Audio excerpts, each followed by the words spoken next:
এটা এই অবস্থা, ভাঁজ করো। আর এটা তোমার কীভাবে হলো? ভেঙে গেছিল প্রথমে, কবিরাজের কাছে যাওয়া হলো। ভেঙে যাওয়ার পর কবিরাজের কাছে গেছিল, তারপরে কবিরাজ এখানে গাছ বেঁধেছিল, এখানে গাছ বেঁধে দিয়েছিল। গাছ বেঁধে দেওয়ার পরে হাত আমি ঠোলা নিল, এরকম ফুলে গেছিলো, তাই তো? তারপরে ওর ভিতরে পুষ টুস হয়ে পেকে গেছিল। না, পানি ছিল, ব্লেড দিয়ে কেটে পানি বের করলো। পানি ওই কবিরাজি বের করছিল, পানি সার্জারি করছিল। তারপরে দিয়ে ঘা হয়েছিল, ঘা হওয়ার পরে পচানি ছিল। আচ্ছা আচ্ছা আচ্ছা, তাহলে পচানে নিয়ে তারপরে এখানে এরপরে তোমার অনেক সমস্যা হয়েছে, অনেক টেন্ডন কাটতে হয়েছে, অনেক মোটামুটি কী হয়েছে, কাটছিল না টেন্ডন? তো এইসব কাটার পরে এখন এসে এটা দাঁড়াইছে।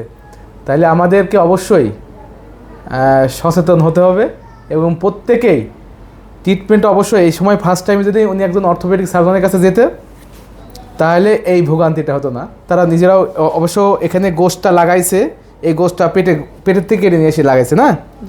তো এখন মোটামুটি যেটা আসছে সেটা এই পর্যন্ত, পুরা হাত ঠিক মতন সোজা হয় না, পুরা এখানেও ভাঁজ হয় না। আর এটা কিন্তু সিম্পল একটা ফ্র্যাকচার ছিল, কিন্তু নিজেদের কারণে আজকে কোথায় গেছে দেখেন।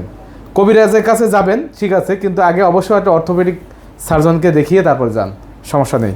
কিন্তু আবল তাবলভাবে যাওয়ার কারণে আজকে এর ভোগান্তি।